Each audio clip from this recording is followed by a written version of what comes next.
Radio for the masses. Headline edition, July 8, 1947.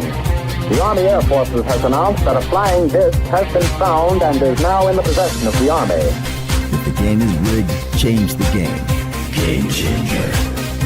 I occasionally think how quickly our differences worldwide would vanish if we were facing an alien threat from outside this world. This is Fade to Black with your host, Jimmy Church, on the Game Changer Radio Network. All right, welcome. How you doing? Fade to Black. That's right, but you knew that. Today is Thursday, July 3rd, 2025. Let's do this, man. Yeah. I'm your host, Jimmy Church. Happy 4th of July, everybody. Tomorrow is July 4th. Pretty cool that a holiday like this is landing on a Friday. So it is a legit, it's not Sunday night. It's not Monday. It's Friday, right? So have a great, safe, fun, and amazing 4th of July weekend, and be safe and do all those things that I would do. Okay, so happy 4th of July. Yeah, wow, it is. It is the 4th of July. And I just got back from Peru. Everybody knows that. I have been out of town for the last 3 weeks, but feels good to be back in the saddle. Great week of shows this week. Monday night, we did our Peru and Bolivia recap special. That was a lot of fun. I still don't know how I pulled that off with that kind of sleep deprivation and so many hours in airports. But we did that on Monday. Tuesday night, Ron Meyer was here. Jesus had an NDE. Last night, Lance Hightower was with this great conversation about Dogman in the USA and crypto zoology and all of that fun stuff. Tonight, Eric Wargo is with us. We're going to be talking about precognition, throw in a little time travel and some UFOs for good measure. I do have one major event coming up later on this month is the PSI Games. I am the host of this event, August 1st through the 3rd, 2025 in Charlottesville, Virginia. The Psychic Olympics game show host. They picked the right person. The links for that are below on our website and throughout social media for tickets, info, speakers, schedule, all of that. The links are below. All right. Tonight's going to be interesting, everybody. I'm going to throw Eric under the bus a little bit. Doing sound check before the show. I've done a lot of sound checks. I sound check every show, and it's always great. But I found out something about Eric. He knows nothing about Fade to Black. Yeah. And I'm thinking, wait a minute, we're talking about precog tonight. Shouldn't he know? And that's interesting because I get to go into this fresh. This is great for me.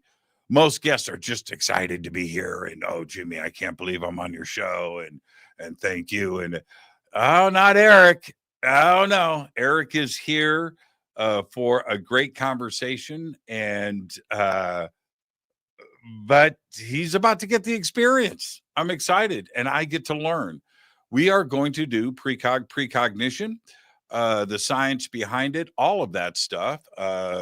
When we get into these subjects, and you start to throw in time travel and UFOs, I think we all know that they are connected. And bringing on someone that studies this and researches this and writes about this is about as exciting as it gets for me. Now, here's the deal. We're going to talk about science. We're going to talk about that mystery of precog. We're going to talk about our dreams and creativity. We're going to do all of that and how artists have probably predicted future events. But here's the big part. Eric has a PhD in anthropology. He is the author of several acclaimed books on precognition, the unconscious, creativity, and time travel. He also writes about science fiction and parapsychology at his popular blog, The Nightshirt. His links are below, and I would like to welcome for the first time to Fade to Black, Eric Wargo. There he is.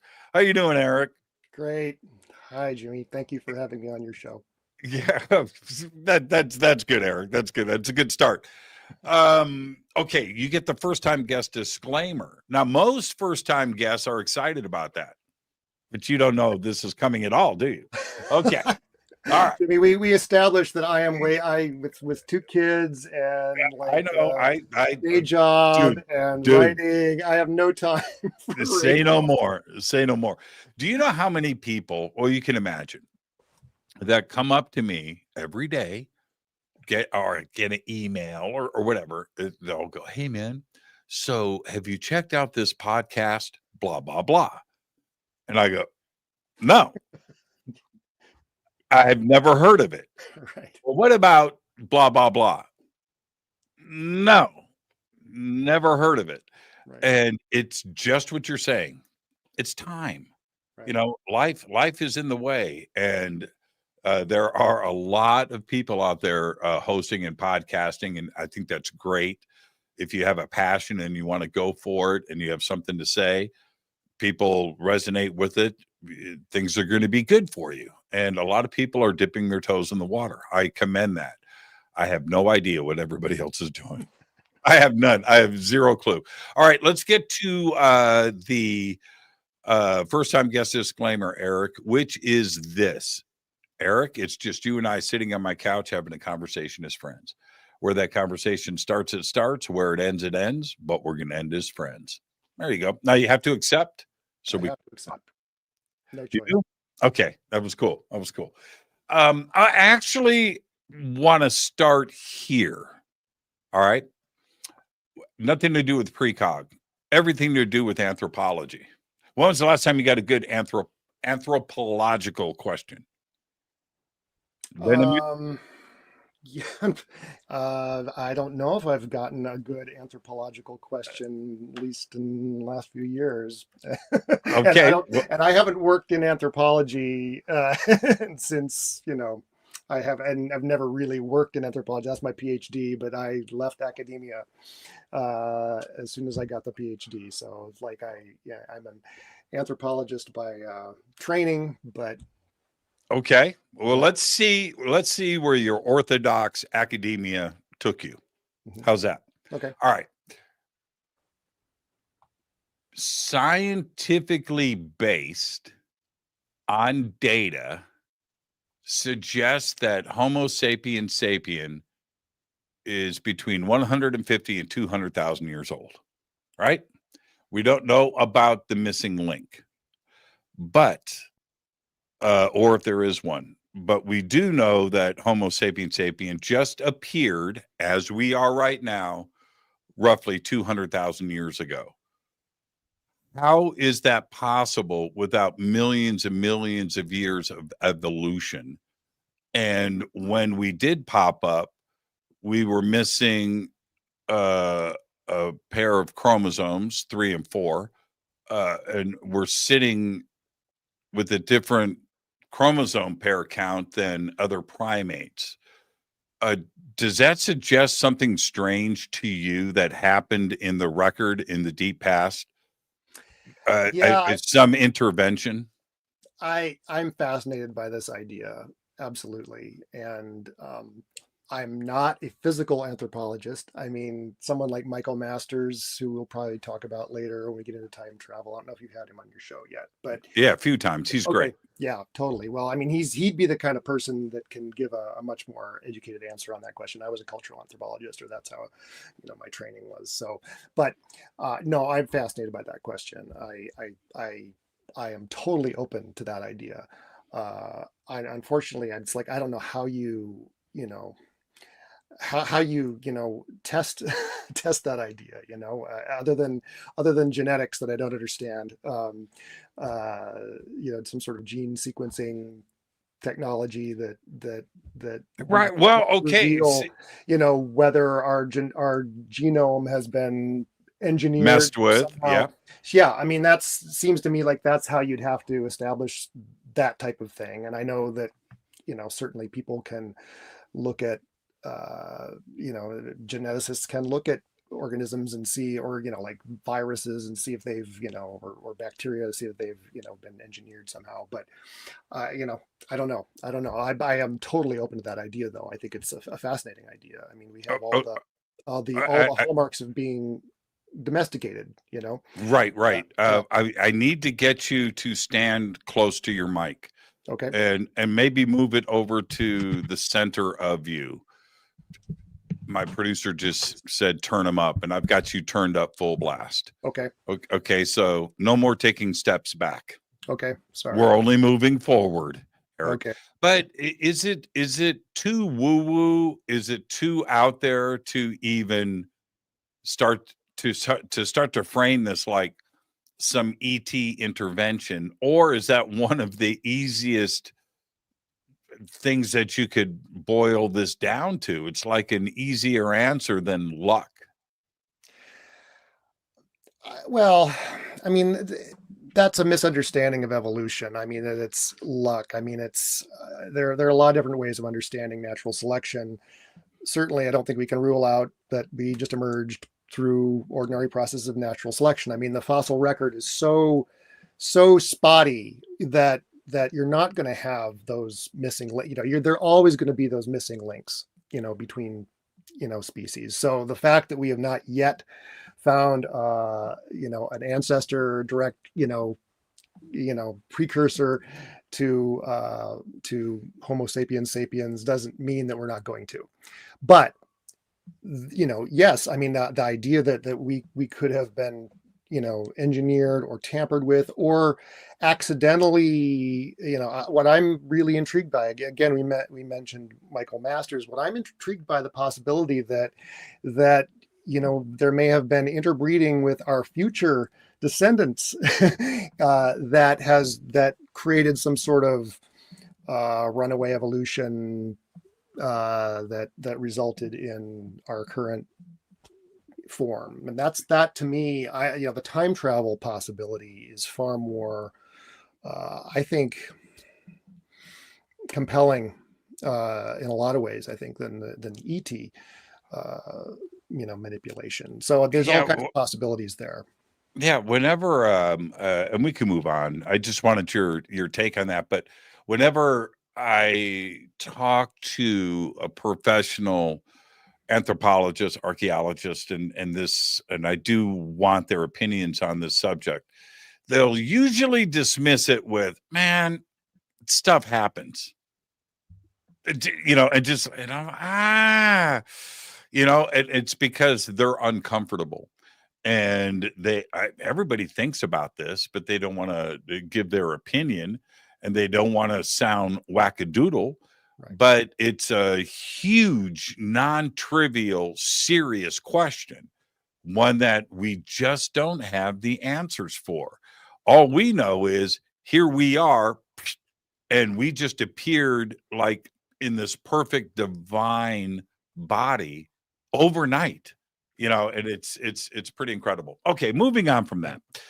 The idea behind precognition is about as fascinating as it gets. I really love this subject. Let's start with the basics first, and your definition of precog and precognition.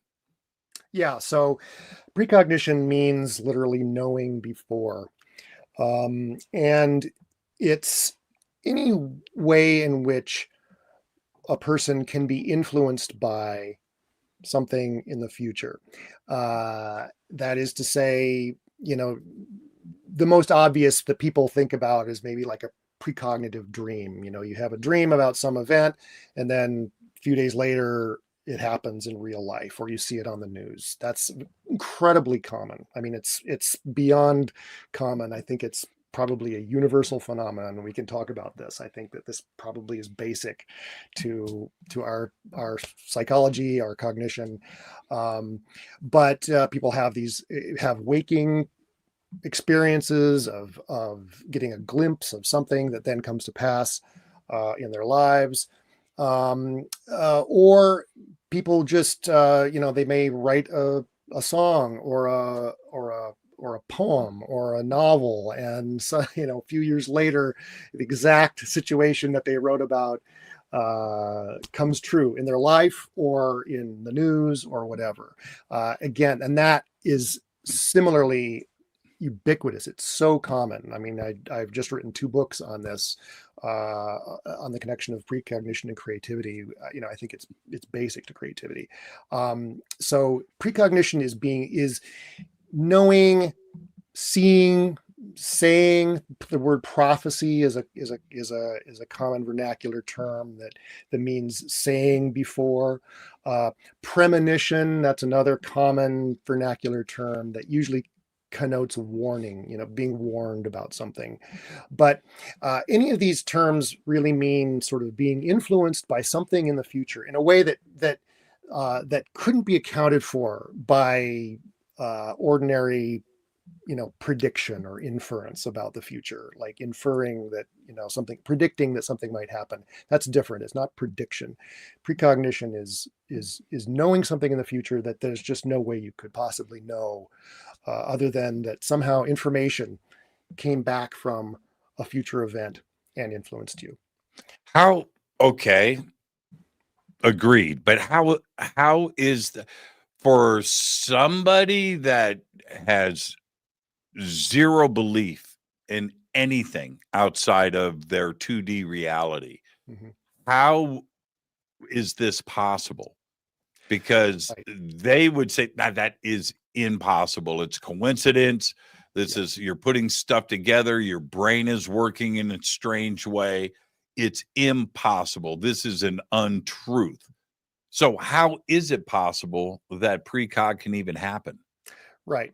And to answer that question, really, you need to go back to the Enlightenment, which, 300, 400 years ago, when the rules and the sort of basic premises of the scientific worldview were being formulated by people like Francis Bacon and then later Isaac Newton and so on.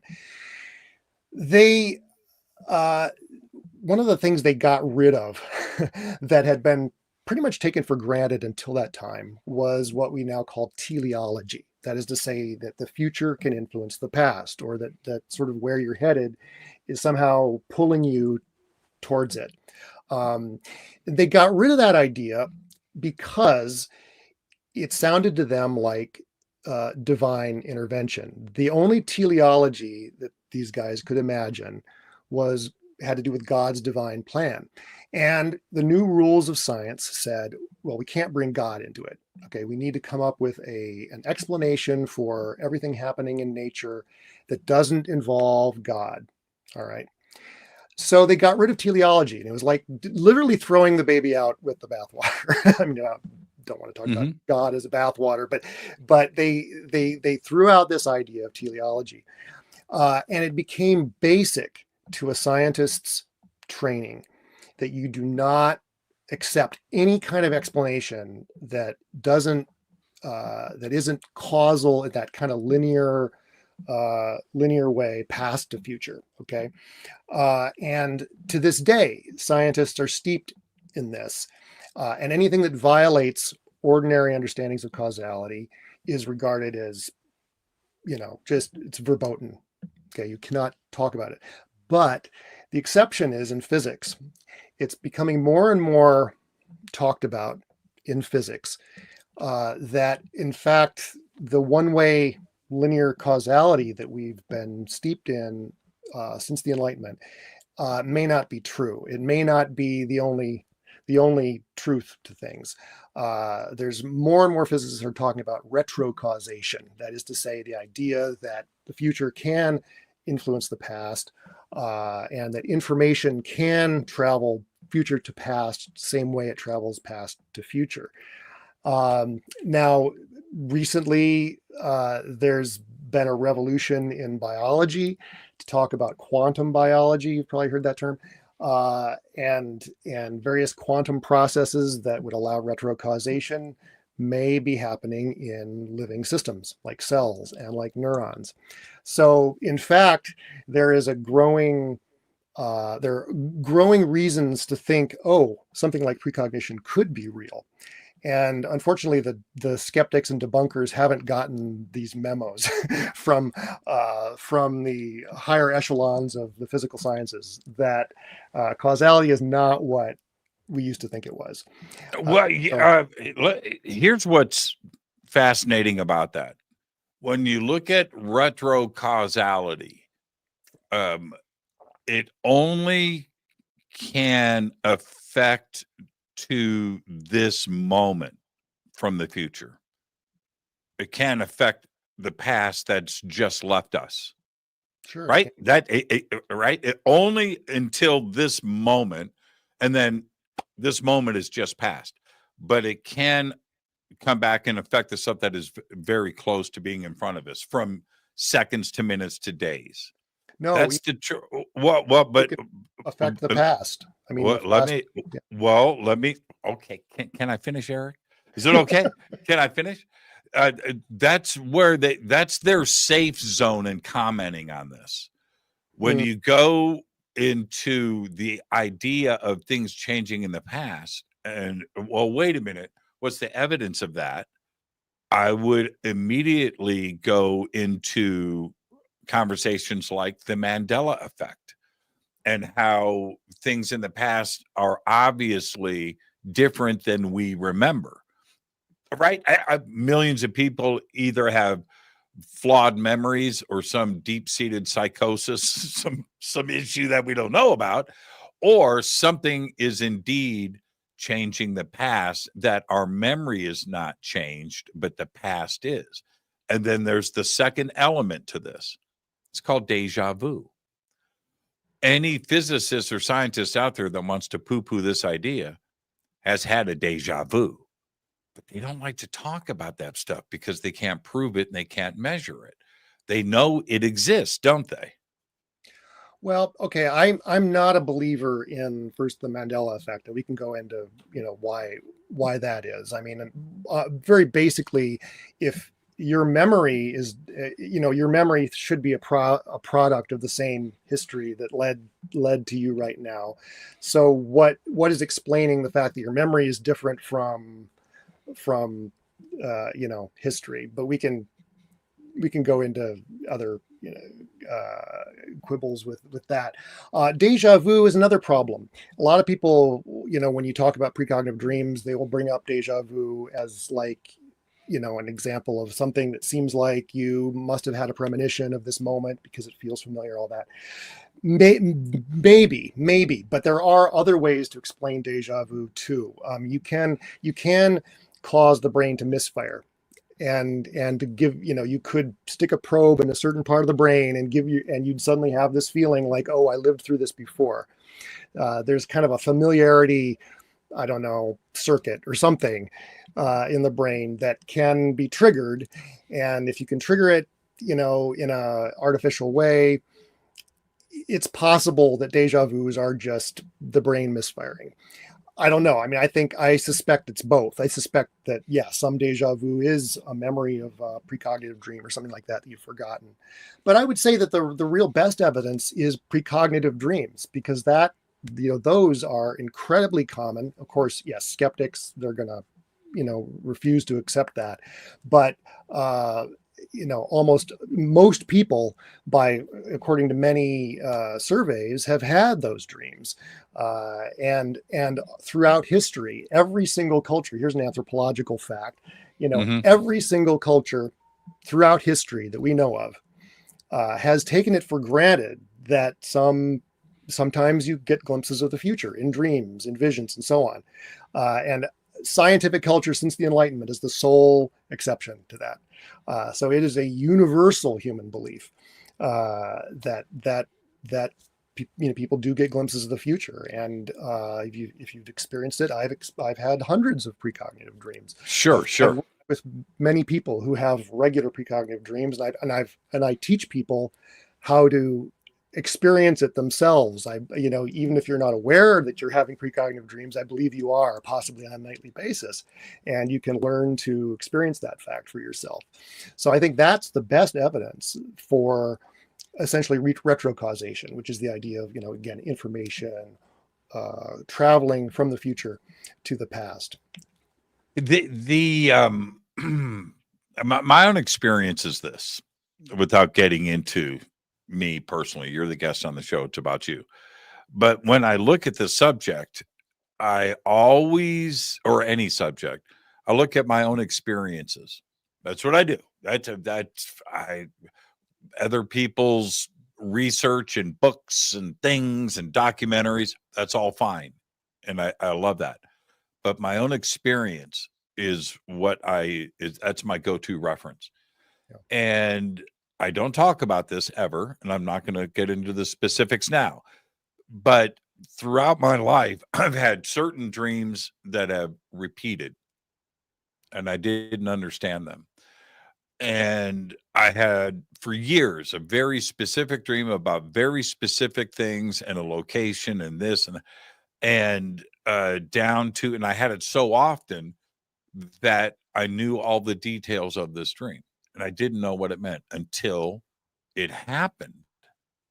And suddenly I'm, and I'm, wait a minute. This is not only the dream, but how could I possibly have been dreaming about this for 10, 20, 30 years? And now here I am down to the finest detail. Who is reading my book of the future? Right. And how is that in my head? Now, your books, anybody else's books, anybody else's theories of this and that and how they look, that's all fine. My experience is more important than all of that. And you have to just step back and go, well, I don't have the answers, but the reality is here. Right. Absolutely. And I think that, I wrote my second book, Precognitive Dreamwork and the Long Self, to kind of get people to have that experience themselves. I mean, it's one thing to read about another person having a, amazing precognitive dream or whatever, but just do it yourself. And you can, it's really not that hard. And I can tell you how, even in this show, but do it yourself. And then have that holy, I don't know if we're allowed to swear on this show, but do what you want. You're the guest. Yeah. I mean, holy shit, it's like, what the fuck? Mm-hmm. How did this very specific life circumstance, how did my brain or whatever find out about this? It's one thing when it happens like a day or two in advance. That's most common, to have a precognitive dream about an event that's a few days hence. But it's also very common to have dreams that are decades out in the future of an event. And that is mind blowing to have those experiences. I was in the fourth grade.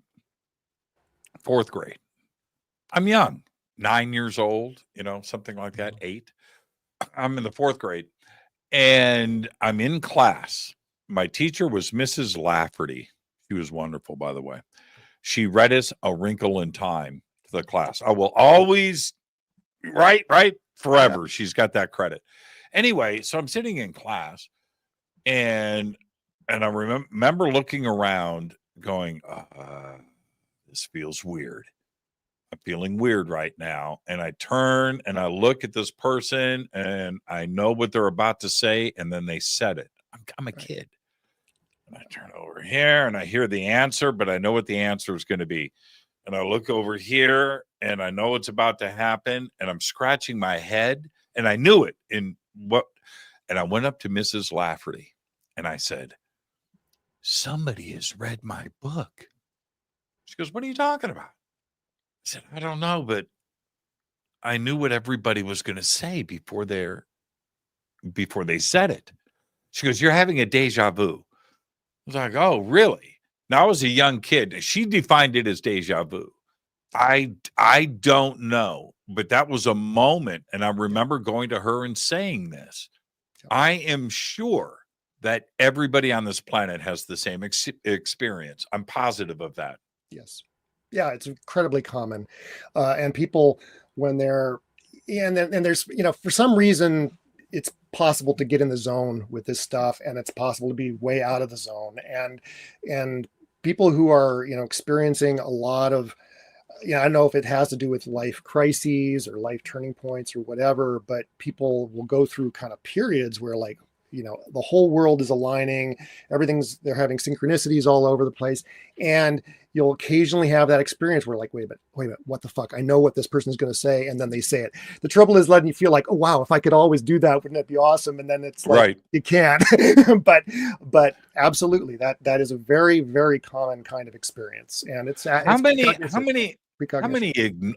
ignore it? I think everyone ignores it. That's the problem. We live in a culture that does not accept this sort of thing. And so, people, they don't tell other people about it, and they don't get any kind of validation that it's real. And if they do tell people, it's like, oh, well, it's just blah, blah, blah. It's just deja vu. It's just, you're just self-deceived, or, you're whatever.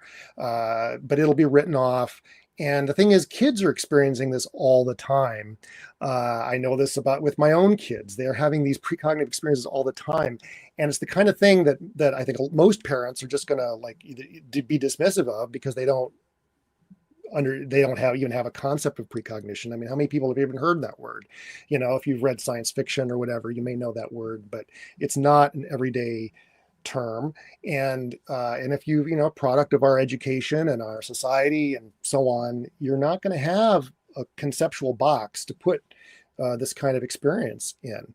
And so you're going to just kind of write it off. Or maybe you've heard that concept of synchronicity. Maybe you've read Carl Jung or something like that. It's like, okay, so you can sort of call it that, and whatever. But most people don't have a conceptual framework for this. And so, when you don't have a conceptual framework, you forget it, and it's amazing how often people have remarkable, and this is not just true of precognition, but true of any kind of paranormal experience. You'll have an amazing paranormal experience that ought to be life-changing. It ought to create ontological shock, but you kind of start to doubt it afterwards. It's like, well, that can't have been real. That wasn't real. And then you kind of just forget about it.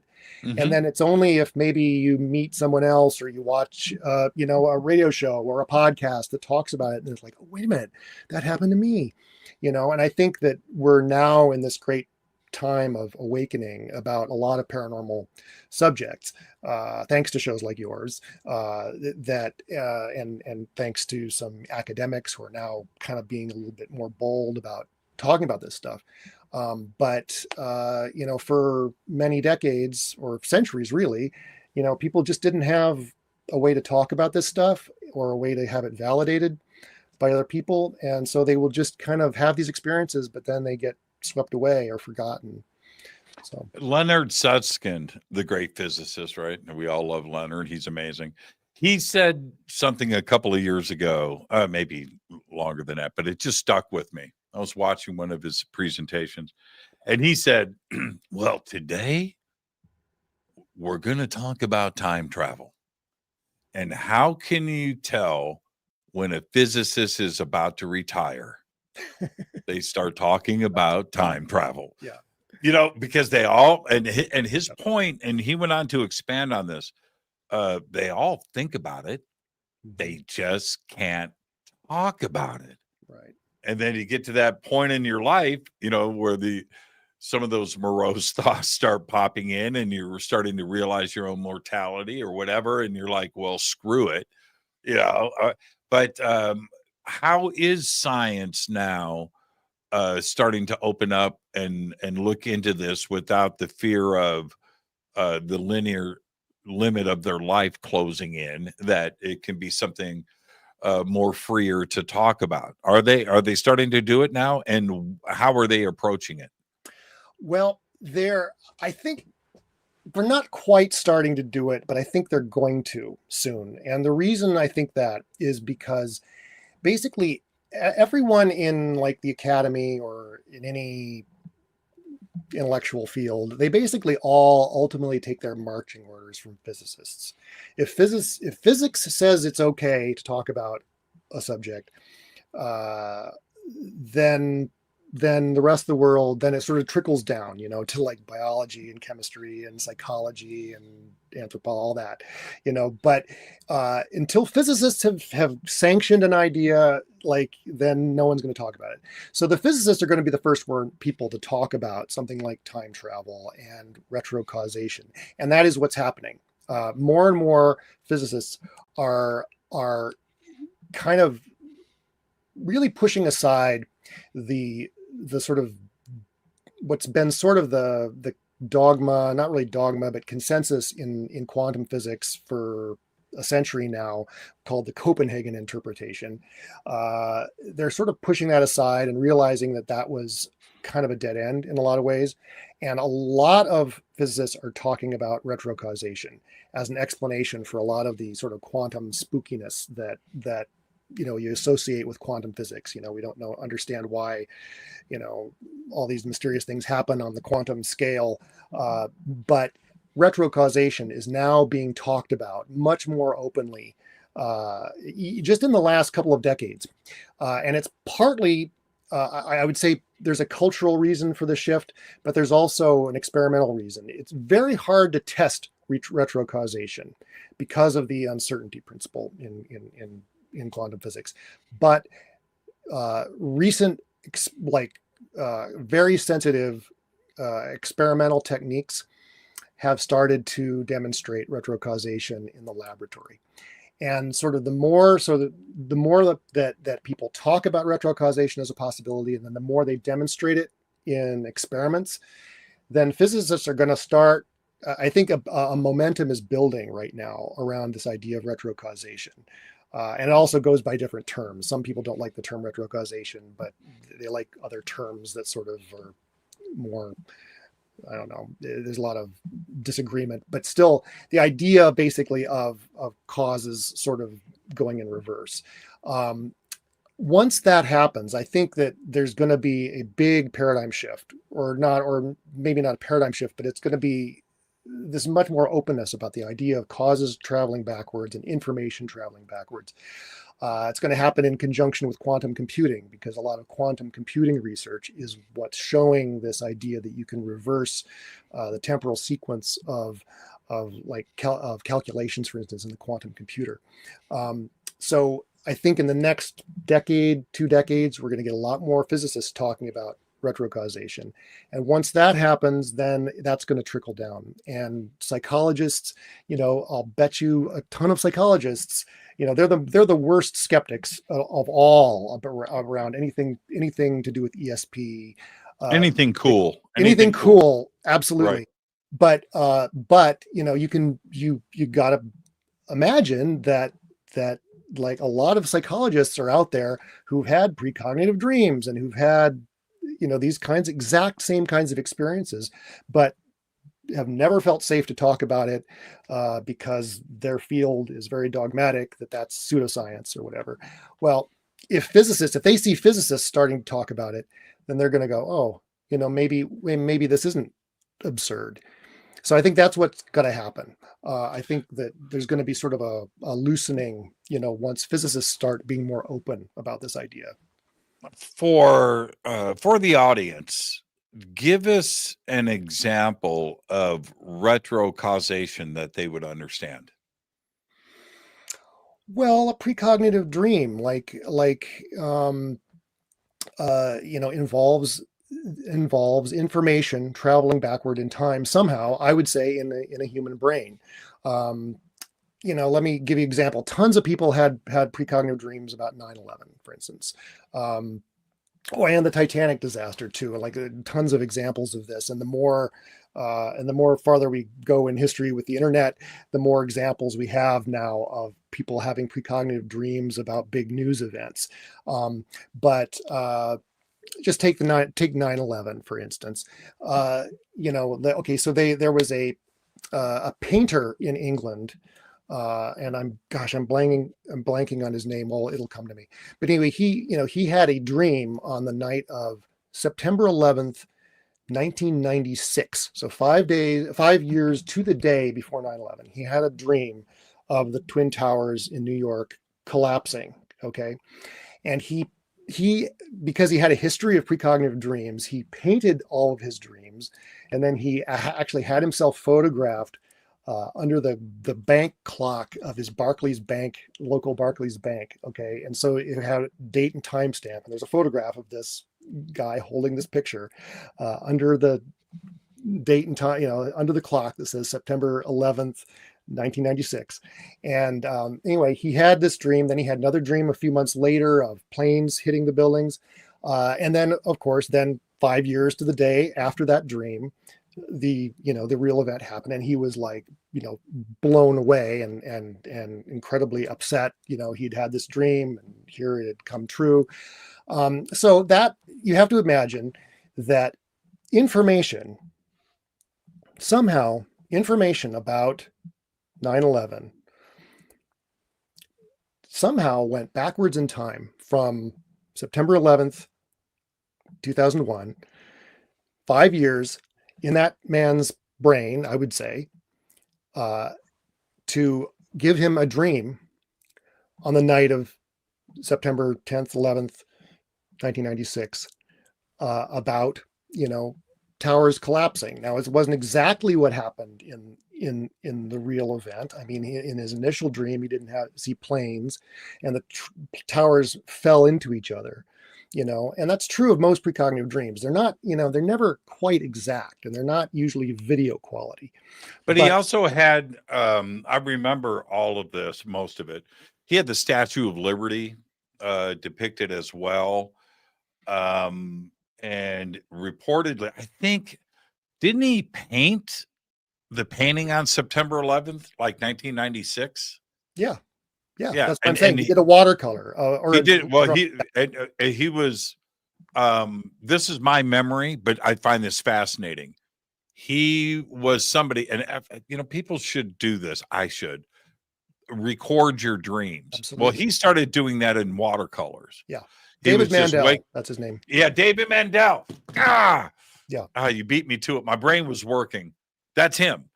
And so he was, he's waking up and he's painting his dreams. And then on September 11th, 1995, 1996, he did that painting.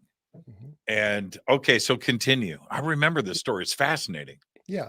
Well, another example, really great contemporary example, is Elizabeth Crone. I don't know if you know her or have had her on your show, but she's a Houston woman who, her story is fascinating for a lot of reasons. She was struck by lightning in the parking lot of her synagogue in 1988. Okay. And she had a near-death experience. She was actually unconscious for about 15 minutes, but subjectively she was on another planet for essentially 2 weeks, is what she felt like. And a lot of amazing stuff with her experience and her NDE. But after that, she started regularly having dreams about disasters that would then unfold in the news a few days later. And usually they were air disasters. And there are a number of examples of this. Like, she had a dream, I forget the exact date, but she had this dream. She happened to be on visiting Jerusalem at this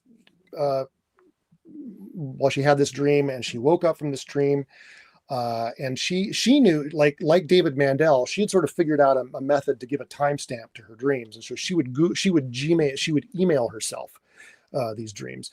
Anyway, so she Gmails herself, I think it was Gmail, this dream of like an American airline making a water landing in New York. And there were no fatalities, but all the passengers were standing on the wings. Okay. So 6 hours later, the photographs of the miracle on the Hudson start going viral on the internet, because that was when Sully Sullenberger piloted the plane to a safe landing on the Hudson, and all the passengers got out on the wings to be rescued by nearby boats. She's had several examples like this, where her dream matched the image that then went viral on the internet. There was one a few years after that, And I even remember this one of like, there was a view of a plane crossing over a highway. I was about to crash, and this happened in Taiwan, I believe. And again, a couple of days later, she dreamed this exact scene, and then a couple of days later it happened. And she has a record of doing this. But it's common. I'm currently emailing with a medium in Argentina who he's actually been posting his dreams on Twitter, okay, which is sort of, again, producing a record of the dreams. And then, very often, in a few days or a few months or whatever, there'll be a news report, often about some celebrity in Argentina or whatever, that will match his dream. So this is a very, very common phenomenon. And but in all those cases, to get back to your question, this somehow information about an event or about an experience, I think this has to do with personal experience. I don't think that this is events somehow radiating through time. I think that's our own experiences, like watching 9/11 unfold on CNN that morning, which we all remember really vividly. That was a powerful, impactful, emotionally impactful moment for millions of Americans, everyone. And tons of people had dreams about it beforehand. I did on the morning of 9/11. That it was very common to have dreams that foreshadowed or prophesied or whatever that event, but that somehow involved information traveling backward in time from an event out there in the future, somehow. And okay, let's theorize a little bit. Let's spitball. Let's whiteboard this thing. Is it something as fundamental as entangled particles from the future that are entangled with particles to the past, that this is happening back and forth? Is it happening at a quantum level? And it would have to be, it couldn't be a single particle. It would have to be a buttload of particles. It would have to be a data stream of information. But do you think that's what it is, like entangled pairs? We don't know, of course, yet, but I have some ideas on this. I mean, I've certainly done my own spitballing about what could be going on, and my hypothesis is that it involves microtubules. I don't know if you've had Stuart Hammeroff on your show, but the anesthetist who sort of has done so much work on the role of microtubules, or the possible role of microtubules in consciousness. These microtubules are these little tubular polymers, molecular polymers, that are incredible. They're found in all cells, all living cells, but they're incredibly prolific in neurons. And they used to be thought of as just the skeleton of a neuron. It's called the cytoskeleton. But we're now realizing that actually these things are little quantum computers. And they may be really kind of the brains of cells. And what we're also learning from quantum computing, as I mentioned earlier, is that you can potentially send information backwards in time in a quantum computer. So if that's true, and if then the neurons are full of quantum computers, like, trillions of these things, then right there you have a mechanism. And the most interesting aspect of this is that microtubules are actually what control the changing shape of a neuron when it's forming a new synaptic connection to another neuron, and when during learning, it'll change the shape of the synapse to facilitate that the signal going to another neuron. So it's the microtubules that are actually controlling the neuron and how it shapes itself during learning, and we know that that's actually what's happening in dreams. Dreams are the experience of new synaptic connections being formed to create long-term memories. And so if that's the case, then right there, I think you have a mechanism for precognitive dreams. So it's acting as an antenna or a receptor? Not an antenna. It's actually acting as like an information cable from your future. It's like, well, okay. No, we're saying the same thing. We're saying the same thing. How is, okay. I love this, by the way. How does it select what it wants to see from the future? Or is the future, one of these is predetermined? I don't know which one is. I don't know if it's free will, but how is the future selecting its event back to the individual? Or is it the individual reaching out for it and pulling it back? It's kind of both. Think of it. Okay. Think of vision. All right. Before the first sort of theories of optics, modern optics in the Renaissance, people thought that vision was reaching out. The eye was suddenly sending out rays. That's right. To the world. They were reaching out.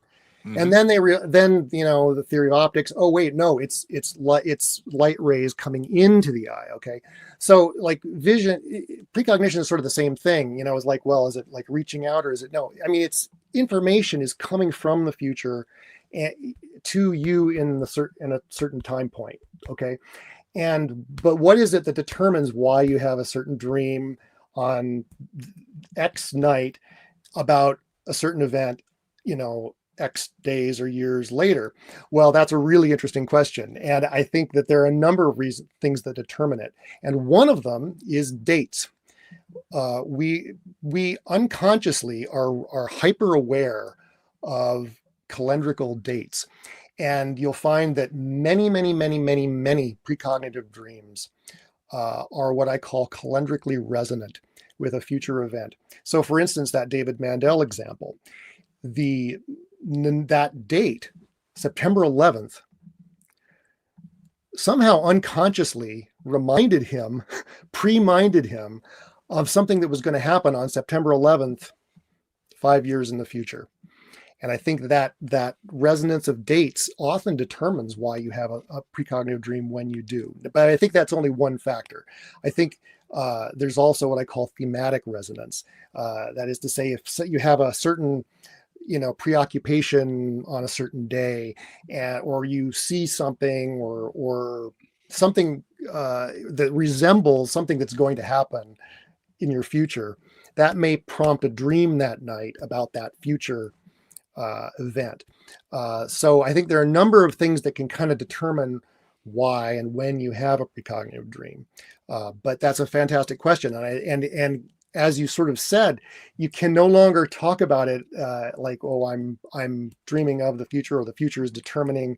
There's a circular causation going on there. That's why I called my first book Time Loops, because you start to have to talk about causality in this kind of circular way.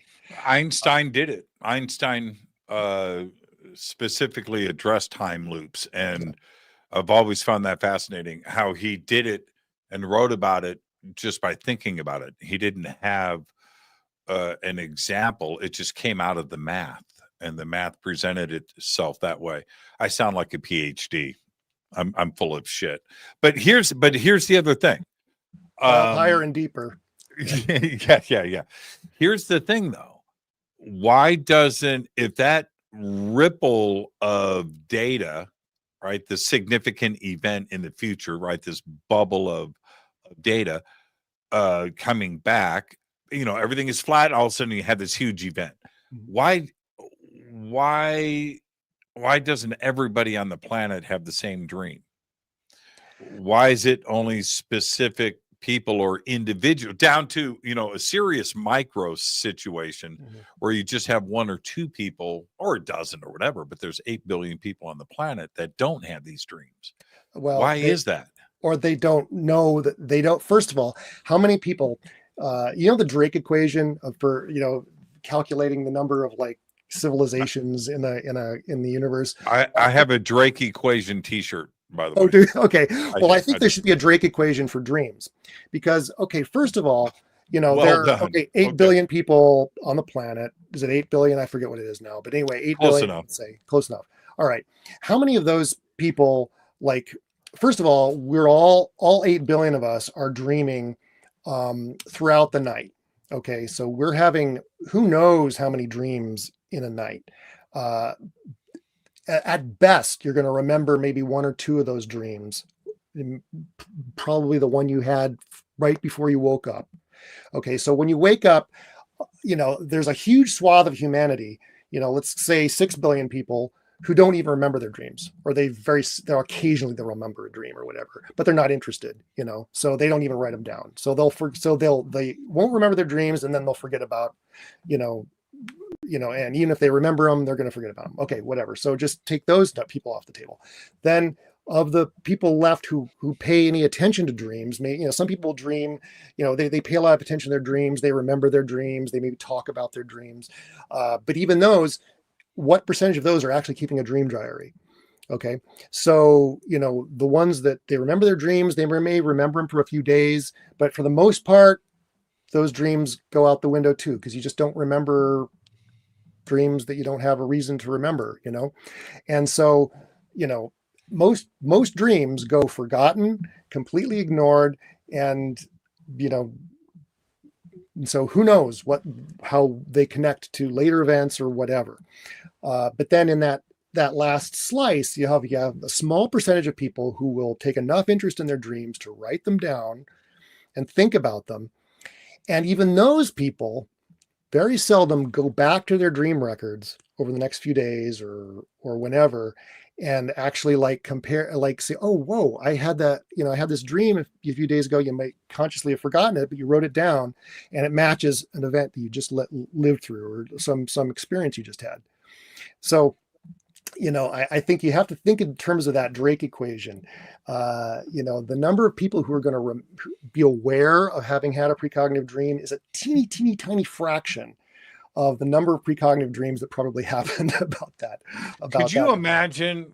That's a fascinating thought. Could you imagine if we wake up one day to headlines all over the media?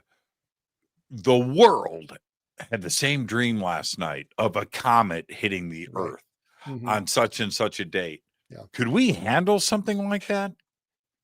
It sounds like from what you just said that is entirely possible.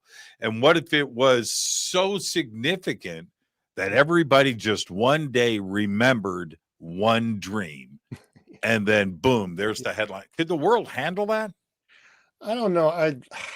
I just can't see that happening, because the world is it's Eric, I'm going to argue with that. I'm going to argue with of their dreams or interested in dreams. I mean, come on. I mean, how many people do you meet in your daily life who really are interested in their dream world? I mean, it's a small percentage, and people who, are, aware of dreaming and able to talk about their dreams. But there was a part of your question I still want to answer. Everyone dreams. You can have 1 million people dreaming about the same event. They're going to dream about it differently. Everyone's dream world speaks a very idiosyncratic language of personal associations. And this is, in fact, it relates to the way memory works. In fact, again, I talked about how dreams are actually memories being formed. But everyone's memory works on personal associations. So, you may dream about that comet in a certain way. You'll bring a personal sense of associations to it that another person will dream about it in a completely different way. Most precognitive dreams, again, are not like these video quality images. I mean, some people do have those. I think like Elizabeth Crohn's dreams are kind of like, wow, they're very vividly exactly the image that she then sees on the internet.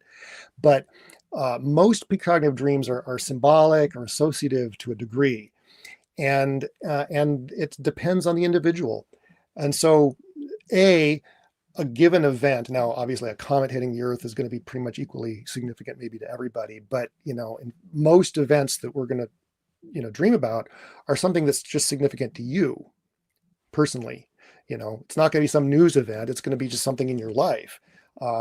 Maybe it'll be an interesting news story, but even then, not everybody is equally interested in the same news stories or sees the same news stories. So everyone dreams differently. Even about the same event, they're going to dream differently, which is one of the reasons why this stuff hasn't been studied scientifically, because it's even if you had this hypothesis that, oh, people are having precognitive dreams, can you imagine designing an experiment that would, where you could create the conditions in which enough people dreamed, in an identifiable way about a given event. Accurate. Yeah, it's very hard to study dreams anyway. And then when you're bringing in a hypothesis like this, I mean, it's like mind-bogglingly hard because everybody's dream world is different. We need to take a break right here. Have you seen the movie Don't Look Up? Don't look Okay, up. No. Write it down. You're standing Okay. at your desk. Okay. Write it down. Don't look. You're not writing. I don't have a Eric. I don't have a You pen. don't have a pen. You're Nope. a PhD without a I pen. I no longer need pens. Yeah. Where we're going, you don't need pens. Don't Look Up. Okay. And that movie I know is it's phenomenal. Culturally, pop culturally, it is way too spot on, especially Right. where we are today. Right. It's a comedy. It's a comedy with a bad ending. Yeah. But anyway, with a great ending, a true ending. Anyway, it's about this comet that just appears in our solar system. All right. And it's headed our way. All right. Now let's put that aside. Did you read the news yesterday and today? What's going on? Yeah, a bit. We have an interstellar object going at 150,000 miles per hour towards us. Mhm. And you just go and you think, well, okay, the movie Don't Look Up, okay, all right. And what? It's actually happening. I was watching the visuals that they're showing right now of this object. It's exactly like frame for frame what happens with Jennifer Lawrence when she first discovers this object. It's like, talk about a weird case of deja vu. Interesting. It's pretty bizarre. All right, Eric, stay right there. All right. I am your host, Jimmy Church. This is Fade to Black. Tonight, we're talking about PreCog, UFOs, time travel, all the fun stuff. More with Eric after this short break. Stay with us.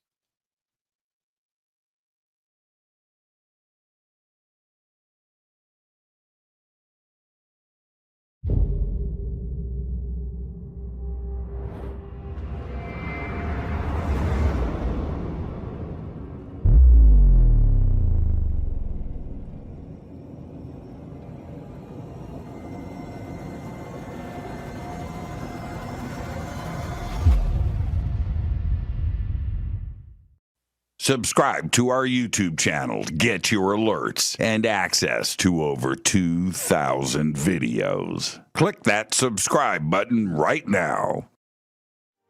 Go to jimmychurchradio.com and get the Fade to Black official podcast. 2,000 episodes, all of them commercial free for just $2 a month.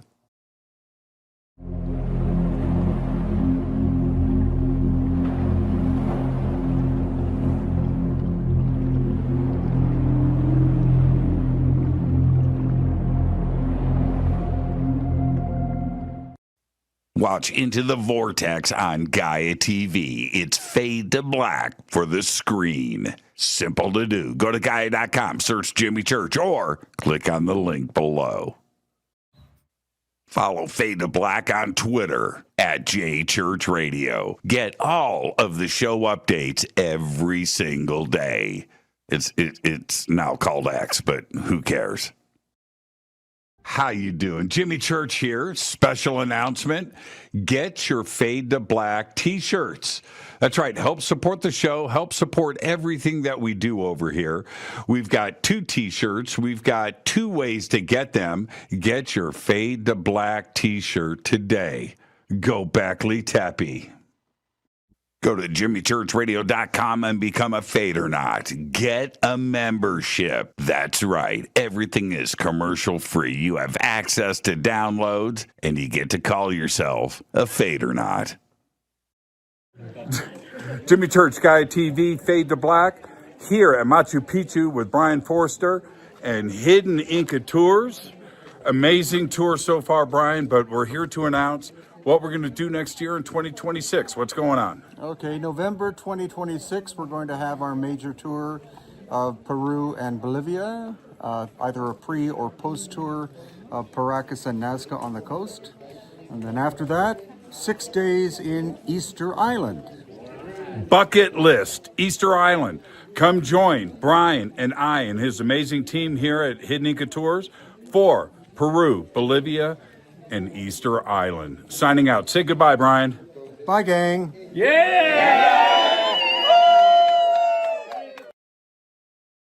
River Moon Coffee, makers of the Fade to Black blend. Truly the best coffee on planet Earth. Just visit rivermoonwellness.com or their Amazon store. It's all simple to do. You can check out the Fade to Black blend, the Game Changer blend, or any of their Black Moon Wellness products. It's the only coffee I drink. It is the best, and it's Doc. Again, rivermoonwellness.com.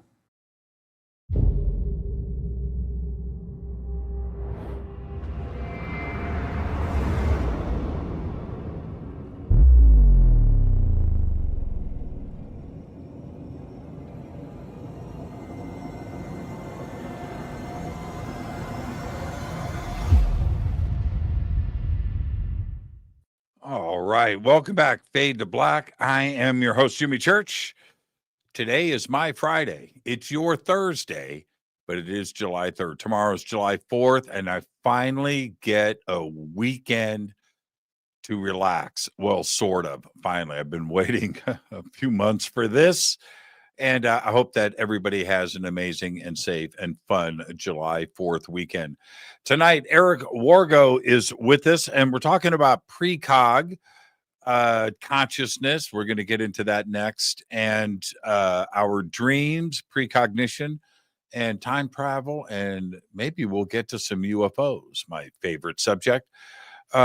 Eric, I have had a very consistent dream most of my life, and the dream is, and I've had it since I was a kid. Haven't had it recently, though. I don't know what that means. Maybe you can answer. Of me looking up into the daytime sky, looking at the moon, and it's exploding. And I've had the dream so much, and it's so vivid, same dream, that I found myself as an adult looking up at the moon to see if it's happening. Now, right. It's like it consumed me for a very long time. I've talked about it a lot on this show only because I wanted timestamps. Right. You know, well, I said it was going to happen. You know, I dreamt it, but is that precog or is that just a dream? It hasn't happened yet, but is it something that I do need to, you know, make a note of? Would you? I would certainly make a note of it. Absolutely. People should write down all their dreams. I keep insisting this to people: write down all your dreams, because even the most insignificant ones can turn out to be precognitive in some way you hadn't anticipated. But yeah, absolutely, you should be paying attention to that dream. But there is absolutely no way of knowing that a dream is precognitive until the event happens. You can suspect, but you can't know it, you know. And so is it a precognitive dream? I don't know. I have a feeling that it probably is, but it'll probably come true in a way that's that you're not expecting. I don't think the moon is literally going to explode, but you might find yourself in a situation that where what you saw in your dream is, manifested in some way totally unexpectedly. That's what I would bet.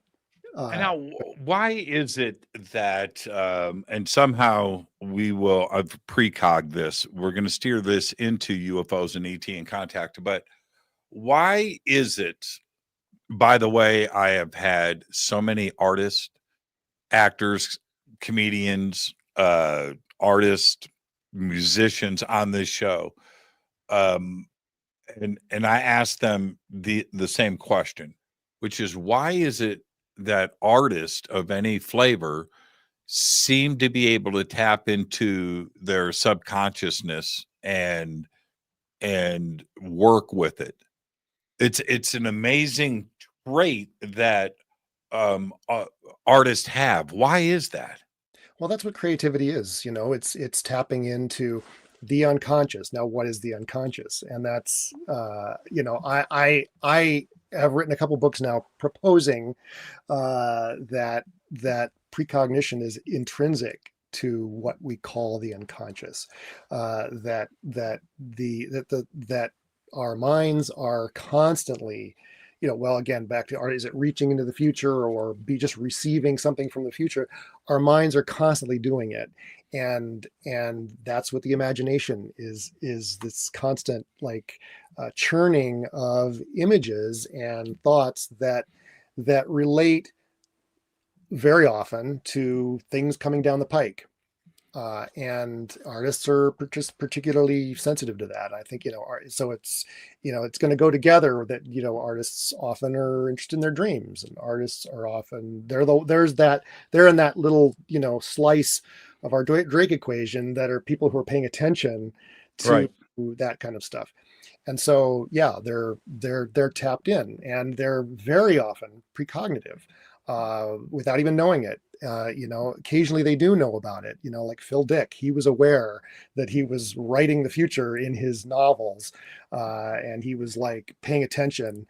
Most artists don't, but I think it's just as true for,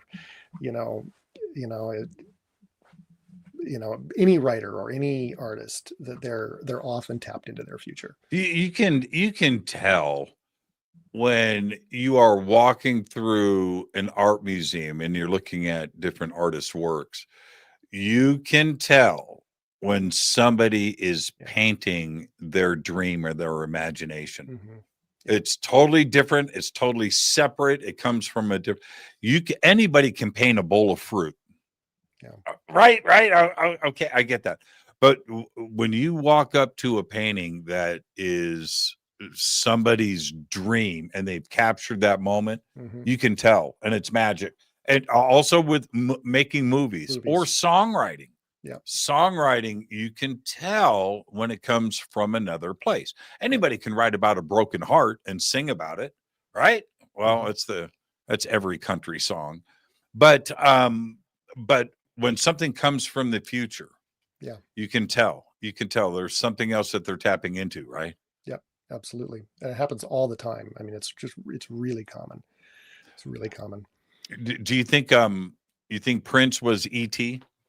I don't know. I don't know his work enough. I mean, I say, yeah. I mean, well, you know what I'm saying. Jimi Hendrix, right? Oh, right. Yeah. Elvis. Oh yeah. Bowie. Absolutely. Yeah. Bowie's a great. Bowie's the perfect example. Yeah, sure. But but in all arts, I always think of David Lynch. He was he's tapped in. He was tapped into to his own future, I think, and a lot true of a lot of artists, though. Yeah, you're right about that. David Lynch had a way, and staying on the subject, you brought up David Lynch. He's a classic example. There's other directors that were really good at it too, but David Lynch was the perfect example of a twisted, demented dreamscape that was remembered, and then turning around and laying that thing into, it's the story for sure, but it's the visual elements as well. That's coming from a deep, deep subconscious place, but he had the power of recall. Yeah, but it wasn't just dreams for him. In fact, he said that, sometimes he got his ideas from dreams, but mostly it was meditation. And people can access that same place in meditation. I would say it's the same thing. Yeah, it is the same. It's the same thing. But I mean, it's like when you do it in meditation, it's a lot easier to remember it afterwards. I mean, you can true. sink into that place and then come up and then, okay, you're all there and you can write it down. And so that was his basic method, was using transcendental meditation to fish for ideas. Yeah, you were guaranteed with Lynch, and it doesn't matter. It doesn't matter what we're talking about here when it comes to him. But if you were watching a David Lynch film, you were able to plug in and escape into something that you have never seen before. Yeah. He was able to do that. And I love that ability. It's the same thing with, like I said, with fine art, sculpture, great poetry, certainly music and other forms of media like TV and film, where you can tell when that subconscious is tapped into. Somebody is seeing the future and they're able to turn around and share it with us. I love that form. Look at Picasso. Look at Dali, right? Great example. MC Escher, right? Speaking of sculpture, you mentioned sculpture. Do you know about Michael Richards? I'm not talking about the comedian Michael Richards. I'm talking about the sculptor Michael Richards. Let me pull him up. Go ahead. Tell us. Yes. Okay. Well, pull up the sculpture called Tar Baby versus Saint Sebastian. So Michael Richards was an up-and-coming Jamaican-American sculptor in the 1990s. And he worked in various places in Miami and New York.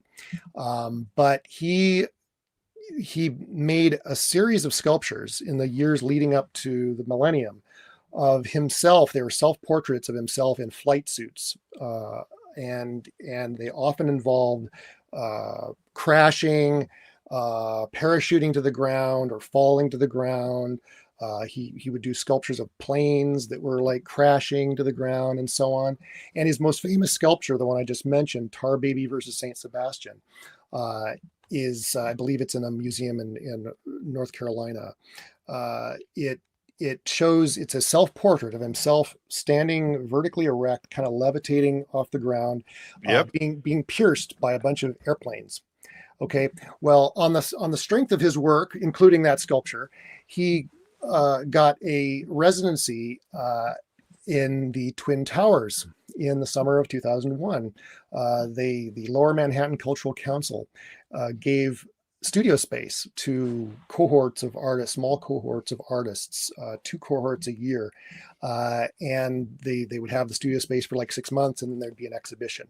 Anyway, he was the only one in his cohort of the summer 2001 cohort to be who had stayed the night working on his sculptures in his studio and was killed on the morning of 9/11. And when you look at that sculpture, it's like, pretty incredible. But that, like I said, this stuff happens all the time. But so anyone who can go, you can go online and Google that sculpture, Google Michael Richards sculptor. You'll see a picture of that sculpture, and it's just, it is stunning, stunning premonition of his own death and of a tragedy that took the lives of thousands of people. Yeah, I'm gonna pop this up right now for everybody, so you can see what we're talking about. But I do remember this; it's pretty famous. And so I'm just going to pull this up. Just give me 1 second, and I'll have it up for everybody. There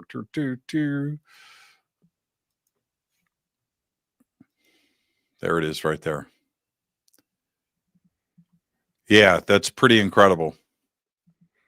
And the thing is, all of his sculptures were sort of on the same themes. They were on themes of martyrdom, on the themes of crashing, planes crashing, planes burning. Apparent people who had visited his studio in Tower 1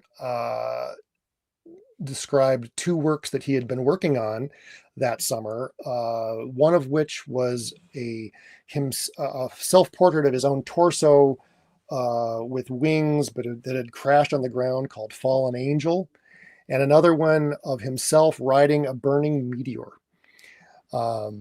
So just incredible that his, he was obsessed with these images over the span of years leading up to his death on that morning. His studio was on the 92nd floor, which was the 91st floor was the highest floor of Tower 1 from which anyone got out of the building alive. So yeah, strange, weird, all of that. But anything is possible. And when we start to look at this with precognition, you're right. It's one thing to remember it. It's another thing to write it down and take note. And certainly he did that in grand fashion, didn't he? Now, how does consciousness start to play into this? We talked about the subconscious, but I asked every guest the same thing. Doesn't matter what your background is. Is consciousness physical or non-physical? I don't know. I'm agnostic on that question. I part of me says it's non-physical. Part of me says that it doesn't exist at all. Part of me says it's physical. I'm not a big consciousness guy, because I don't think, people throw around that word all the time, consciousness, and it's sort of an easy, hand wavy way of talking about ESP, for instance, that it's all about consciousness. I don't think it's a useful term. First of all, it's not useful because precognition is something we access through the unconscious, specifically through what Sigmund Freud called the unconscious. That is to say, things that are outside the realm of our conscious awareness. So those dreams and art and visions that just come out of nowhere, and neurotic symptoms and things like that. That's where that precognitive information is getting to us. But your ability, and I'm saying this in a not in a cavalier way, Eric, but your ability to ponder this subject is the power of the ginormity of what consciousness is. And we all have it, but where does it come from, and how does it exist in the first place for you to have this conversation with me? That's the fascinating part, isn't it? Do we need to call it consciousness, though? You could just call it intelligence. I mean, you could call it intelligence. You could imagine, we could go into a debate about whether two machines, that were sophisticated enough could sit and have the same conversation and sure. believe that they were alive and conscious. I mean, right. You can go down all kinds of avenues. Well, that's the agnostic way to look at it. That's right. the non-spiritual way. That's the biology. That's the chemistry way of describing it and attempting to do it. Yeah. We can't measure it, so it makes it a very difficult, thing to quantify. Yeah. But we have it. Yeah. And yes, intelligence is part of it, but I was talking about this last night on the show. Biting into the perfect slice of pizza and what your mind and body goes through at that moment, that is something that you can't define. That is the beauty of consciousness right there. That is something that AI will never have. Right. It will never possess that warmth that you have, that you get Christmas morning when you're 5 years old. Yeah. Waking up before your parents, that joy. Yeah. That isn't intelligence. That is consciousness that we possess. And I often wonder where that comes from. Where does it develop? I don't think it's chemistry. Maybe it is, though. I don't know. Look, I don't know about consciousness, but the thing is, I don't think precognition is a function of that. I think precognition could be chemistry. And it's like, I think precognition was present in the primordial soup. I think the first cells could be. First cells were guided by something like a pre-sense of the future. I think that preceded the senses, the kinds of you know what I love about that statement? You're one step away from saying spiritual without saying spiritual. You won't do it. You won't do it. But why? Why is that? Because this is my take, and this is why I love these kinds of conversations on the show. I always learn something from it. I just don't think that math and chemistry and biology is that accidental. I don't either. But the thing is, what if retrocausation plays a role in evolution? What if time loops play a role in as what if there is the teleology? That's what I'm saying. Sure. And again, what I'm saying is that you can talk about teleology and you don't have to talk about spirituality. That's what physicists are now coming around to, that you can talk about teleology in nature, that this kind of pull towards order and towards mind, if you want to put it that way, without talking about an intelligent designer, for instance. Sure. But see, and I go to the simple side of that, which is there's got to be something spiritual and some type of intelligent design behind it that has been around for infinity. And here's why I want your take on this. You're the one with the anthropology PhD, by the way, not me. Is this: if you have a nucleus, if you have a membrane, and you have action going on inside of that then divides into two. Holy crap. How does it know to do that?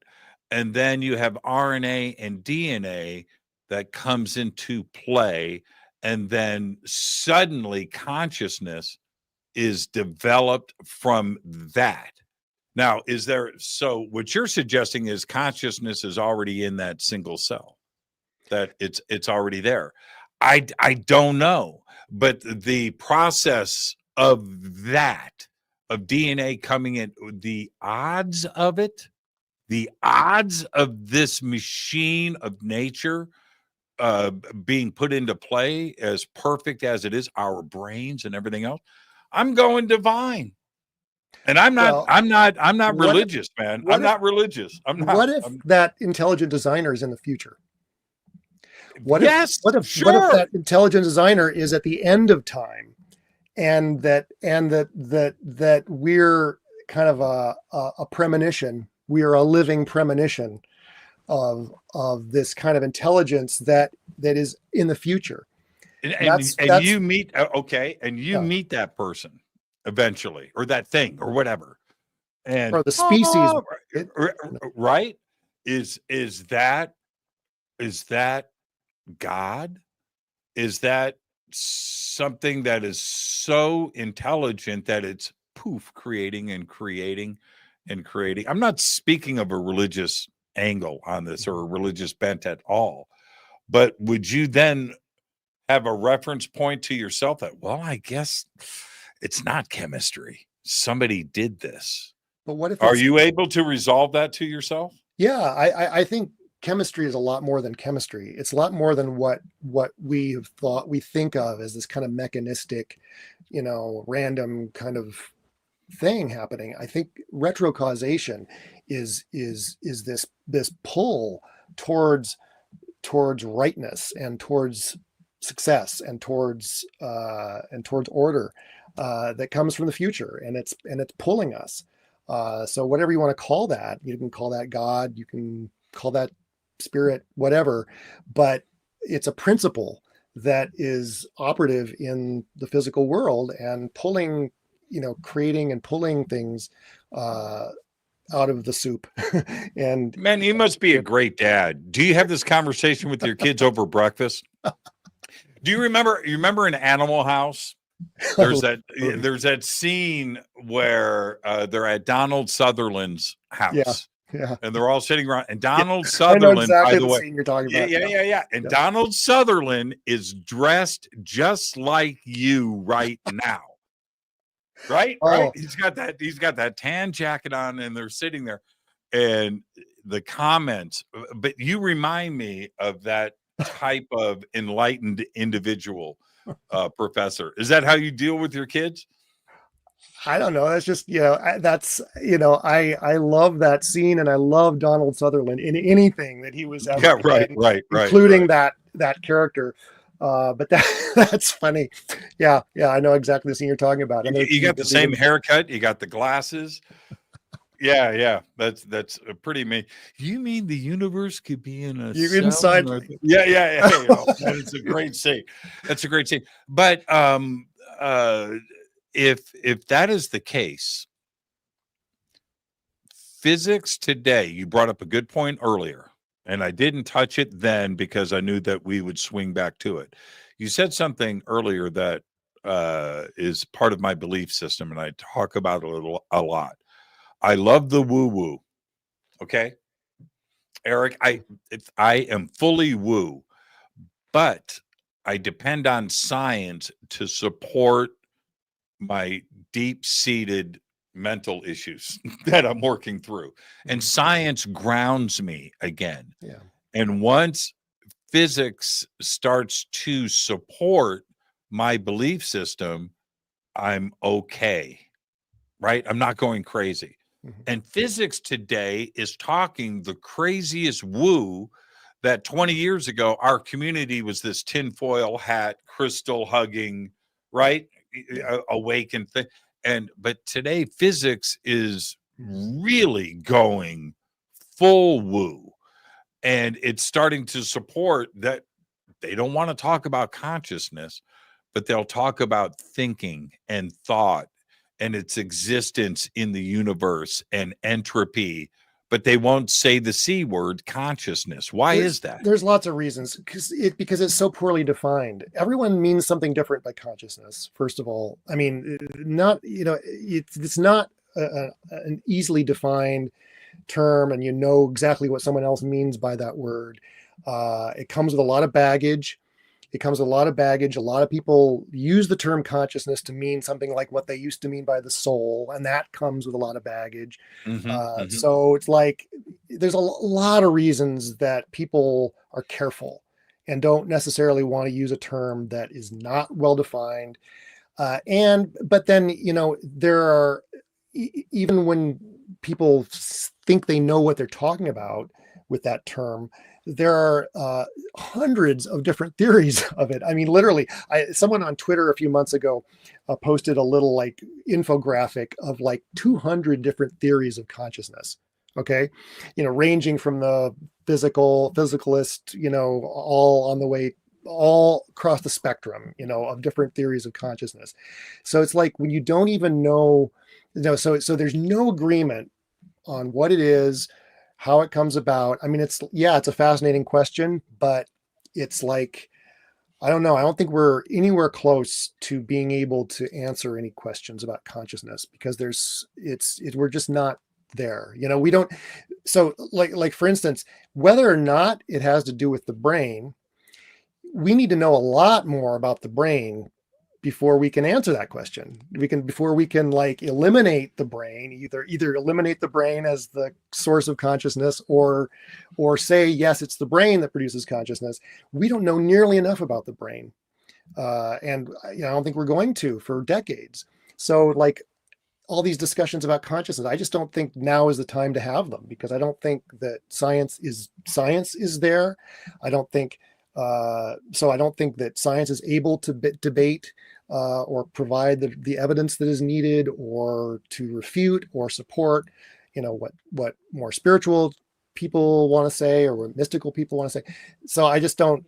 I don't know. I think there's a lot of reasons people shy away from using that word. Are you familiar with the Brain Project in Switzerland? It's okay to say no. I've heard of it, but I don't know. Okay. In a very condensed version, the Brain Project, which is still ongoing, is a project that the concept was this: there are so many endpoints in the human brain, and it's in the trillions, obviously. And so if we develop a computer that has trillions of endpoints and transistors, that once we get to that number, then the computer should act like a human brain. That's the brain project. So they built this huge, ginormous, this computer. And they get to the number, right? It's in the trillions. They turn that sucker on. Didn't work. Not even close. And so now they are adding it's software, and they're adding more, more endpoints and things, but trying to get technology to mimic the human brain. Ultimately, and it's still ongoing. It's a fascinating, and if you haven't, speaking to the audience, I've done videos on this. Go and research this. It's a fascinating project, and international and so forth involved in it. But here's the thing. They found out, I think that the conclusion is, even though the project is still going on, we will never understand how the human brain works. It just there's so much brain research, is ongoing, trying to figure out this mystery. Yeah. Can't do it. And we use so little of our brain. So that's the other part of why was it developed the way it is? And it's so perfect. It's so perfect that, again, I lean on the divine. Maybe some things we're not supposed to know about. Maybe there's things we're not supposed to figure out, like consciousness. Well, maybe, but I think that either way, we are so far from understanding, whether we'll ever understand the brain. Well, maybe, but not for centuries. I write about neuroscience for my day job, and I'm a bit up on current, neuroscience, and we know so little about the brain. We're at the point where we can sort of characterize how circuits work together and how signaling works between and across circuitry and so on. But like what goes on inside of the cells, inside of neurons, we know a lot less about. And we're starting to learn that a lot of the important stuff is going on inside neurons, not between them. And what, like the microtubules stuff, this is the frontiers of neuroscience. And it's going to be so long before we can even begin to characterize how the brain works on every level of complexity. It's beyond. So here's my precog. This is my premonition. This is my prediction. E.T. lands, right? Lands. It's been said so many times on the White House lawn, right? And starts answering our questions. And this is my prediction. E.T. is going to go, nope, stop. It's not about any of that. It's about consciousness. That's your next stage of evolution. And that's my prediction, and that is the barrier. That's the bound. We haven't crossed it yet, and until we do, we're not going to evolve. We're going to stay right where we are. So what does that mean? The consciousness is the next stage. It's like, see, that's what you bite into pizza, and like, how is there going to be more consciousness than that? Yeah, exactly. Why is there no? You answered the question perfectly, because that's what you would say to E.T. Right. And he's going to go, see, you're not ready yet, man. If you have to ask, I am being very, very, very serious about this. Until we figure that out, we're going to just stay right where we are with ones and zeros and circuits and stay in this technology boundary that we find ourselves in. But the next stage of evolution is consciousness and unraveling that, whatever it is. Mm-hmm. Yep. And I'm not a PhD. Here because That's an advantage, actually. yeah, I I want to be a know. PhD. That's like I know. Yeah. Because have you done DMT? No. Are you going to? Have you thought about it? Yeah, it's fascinating. Sure. It's fascinating. Yeah. Now, I don't do anything fun. Okay, I don't smoke pot. I don't.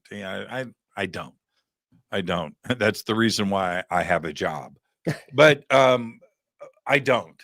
But because I interview who I interview, I do back up my bullshit. Mhm. So if I'm going to talk to somebody about regression therapy, well, you know what? Maybe I should go get regressed and see what that's all about before so I have some basis, some grounding, right? Some data set to tap into. And this DMT thing, ayahuasca, that's something else altogether. Well, it's not altogether, but that's an investment of time that I don't have. But what DMT showed me, I've done it twice, that 100% without question, 100% verifiable proof, there is a parallel world around us existing that we do not see. Period. This isn't fantasy. This isn't conjecture. This isn't Donald Sutherland smoking weed in Animal House. You do that, and the way that your brain processes what's going on, because it's not a drug, Eric, it's not a drug. It's a key, it's a tool. It's very interesting. But anyway, when you access that and you're in and out, it's 5 minutes. Yeah. 5 minutes. 5 minutes. You're back. You just go visit this what's her name earlier went to that planet for 2 weeks. Well, okay, it's like that. So anyway, well, like people who do, I've read a lot of in the ayahuasca literature. It's like they describe the same sort of thing. Well, it's because it's DMT. Very common experience. Yes. Yeah. Yeah. It's the same thing. It's DMT and ayahuasca, but that's a full 1 and 2 day ceremony that I don't have the time for. But anyway, I think that any theoretical physicist or scientist, even doctors, that wonder about the possibility of this, because the numbers support this in physics, the metaverse, multi-world theory and 11 dimensions of string theory. You go and do that, and then they will see that, well, yeah, it is real. Okay, so how do we get to this point? It would support science just to open up the mind, knowing that there is another reality that exists right here. We're just not on that frequency. It's a tremendous thing to experience. Well, there are a lot of spiritual technologies that will open you to amazing experiences that suggest that reality is a lot more than we experience in our day-to-day life. Wouldn't you say though that a lot of that other stuff, all of it is recreational though? No, I'm talking about meditation, for instance, like oh yeah, for sure. I'm a Zen person, and I was very intensive in my Zen practice for a few years, and I had some really profound, incredible experiences. There's all kinds of paths, and they all lead to different kinds of experiences that give you different facets, I think of consciousness, if you want to use that. Do you meditate every day?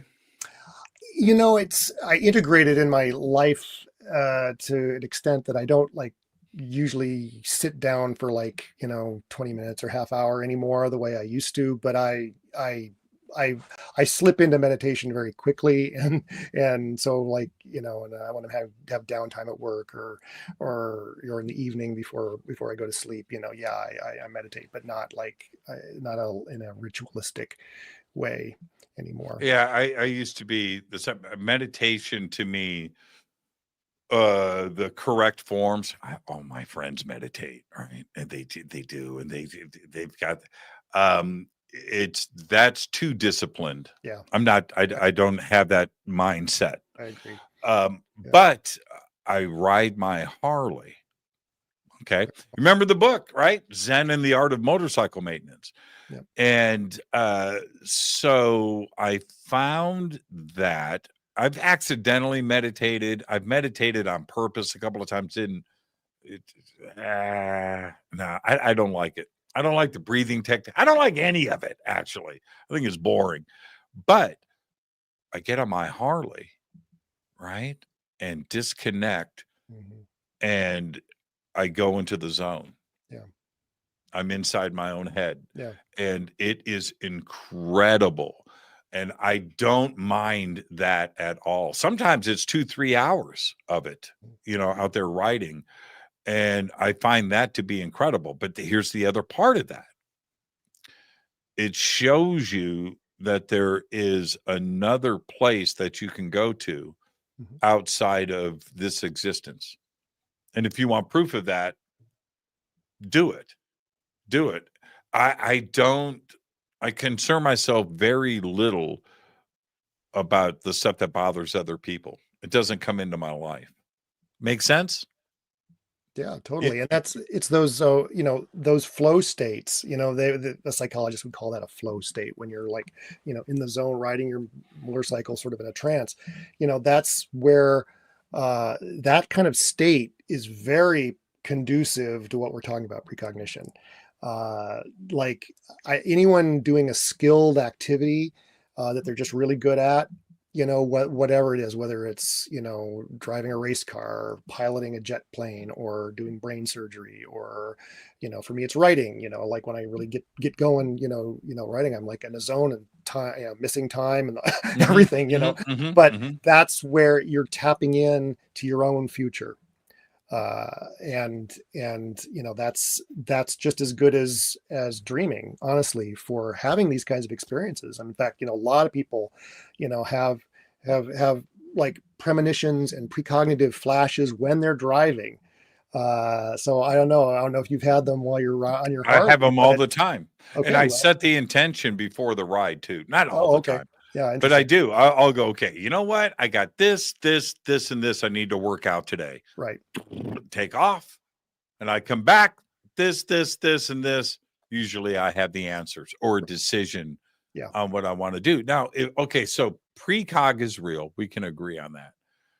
But if that is indeed the case, would they have figured out the technical hurdles of time travel in the future? And why don't we see time travelers here? How do you know we don't? I'm asking you. Well, I mean, a lot of people would say we do. Michael Masters would say we're anyone who's, seen a UFO may have seen a time machine. And I tend to agree. I mean, I think that's a much more, now I think the UFO phenomenon or the UAP phenomenon, I still prefer the UFO term to it's UFO. Yeah. UAP is already passe. Yeah. Good. Okay. Excellent. I didn't like that term, but, I think it's a very multifaceted phenomenon. There's a lot of stuff going on there. There's certainly like human technology, present human technology. That's a part of it, but the exotic part of it, whatever that is, the paranormal part of it, I really think that time travel is a much more rich and I think interesting line of thinking than the old extraterrestrial hypothesis. Can it be both? It absolutely could be both, and maybe is both. And but there's time. I think we need to start thinking in terms of time as a dimension that will be traversed, and that there's nothing to prevent people from traveling backwards in time, other than technical feasibility issues, which are kind of huge for us right now. But given that it's not necessarily that far off, and honestly, I think we're on the cusp of a sort of sort of halfway house to real time travel with quantum computing, because quantum computing, again, to get back to what we were talking about earlier, it opens up a door to that informational time travel.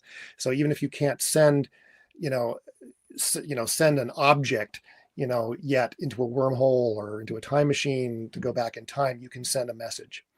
And that's, that I think is going to be the stepping stone to ultimately developing physical time travel, is that ability to send messages across the fourth dimension in both directions. Because, you could, plug in a 3D printer to a quantum computer that is, that you leave plugged in for a few hundred years. And so theoretically, a user in the future could send a message and print out an object, print out a flying saucer in our current reality. Absolutely. Based on information sent from the future, and can send, and information can be sent. Now, I don't think it's quite that simple. There are a lot of wrinkles to the idea of sending messages across time, but nevertheless, the basic idea is well, very here's an idea. Waiting for us to get to a technical level, like understanding how quantum computers work, okay, entangled pairs in parallel infinite, that's crazy, but that's how they work. Don't understand it really, but we know that it does get done. Getting past that for the future, I could see soon like an email blast that goes to everybody on the planet from the future with a friggin' video file, right? Somebody's face. Okay, you're ready. You know what I mean? So this is what's about to happen. I could see that. I could see an info data stream coming from the future. Quantum, the idea behind a quantum computer supports that right there. Right. Yep. Yeah, I think we're at the advent of this technology. It's being worked on, being developed all over the world, and quantum computing people in that business don't talk about this. And I don't know if it's because they're not aware of this possibility, or I think it's because they're aware of it and don't want to talk about it because it's the most transformative thing. I mean, because the moment you can start sending messages backward in time, you're going to game that to get rich on the stock market very quickly. But and so you want to keep that under one step ahead of everything. Yeah. And, but this is, I think, part of that technology, and it's going to, it's going to open all kinds of doors to further technological leaps.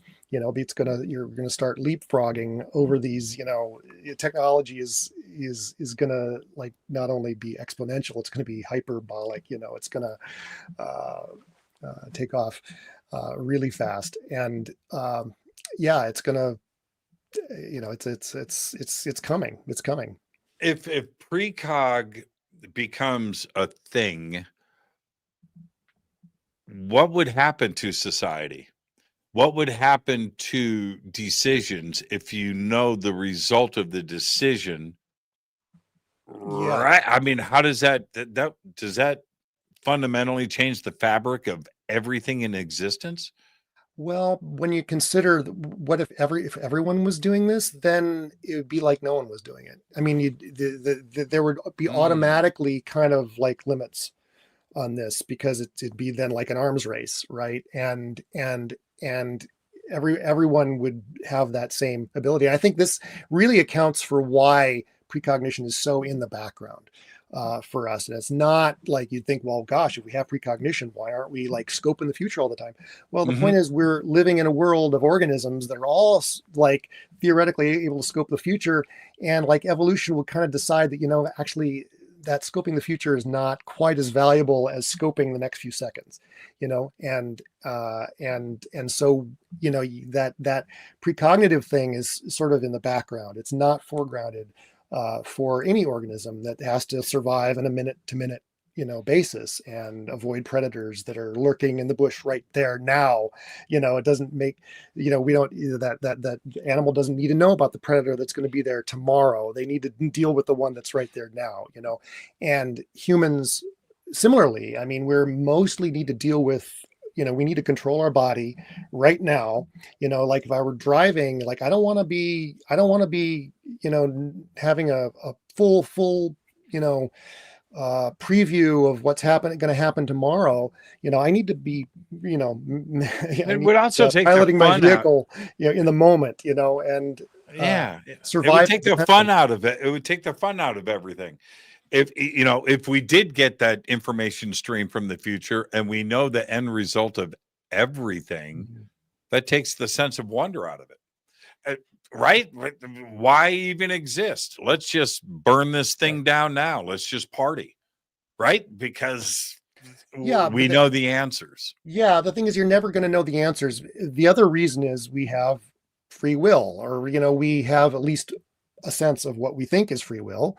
And we get information if we got information that we knew was from the future and we knew was accurate, most of the things in the future that we would see are things we would want to avoid, or they're, even if it's something that's pretty good, we're all neurotic and we don't want to feel guilty. So we, do things to avoid feeling guilty, and we do things to avoid things that have outcomes that we don't want. Okay. So we would create a different future.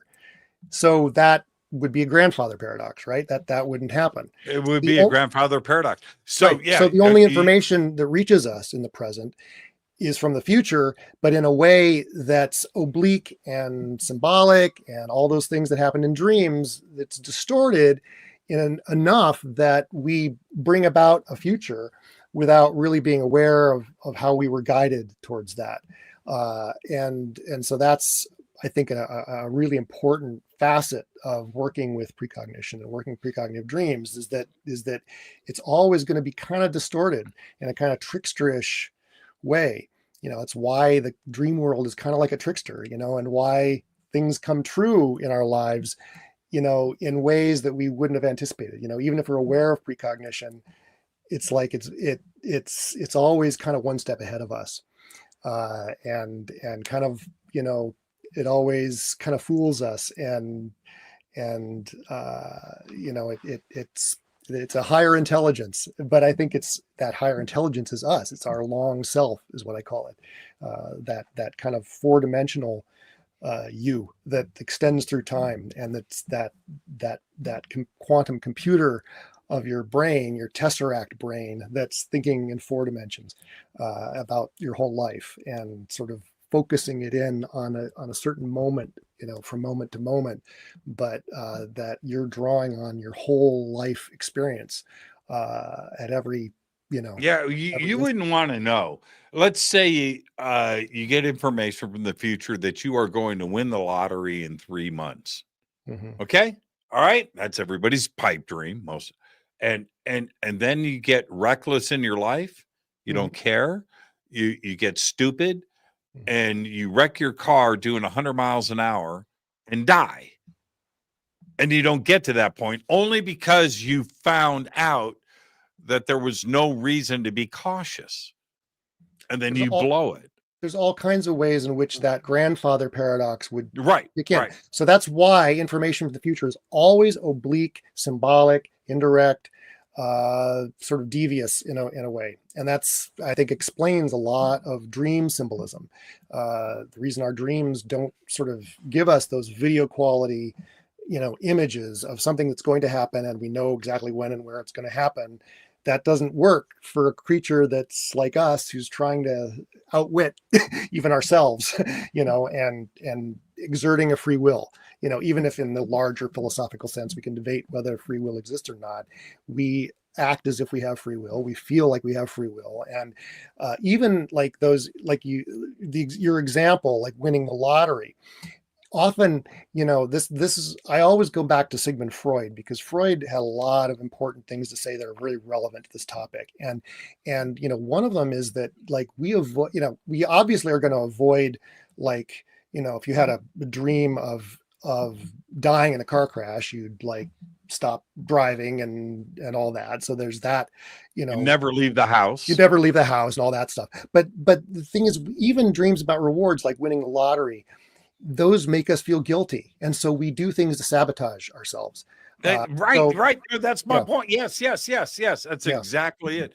It reminds me of, I hate to say this, but I just watched Back to the Future 1, 2, and 3 Mhm. a couple of weeks ago on my flight to Peru. I watched them back to back.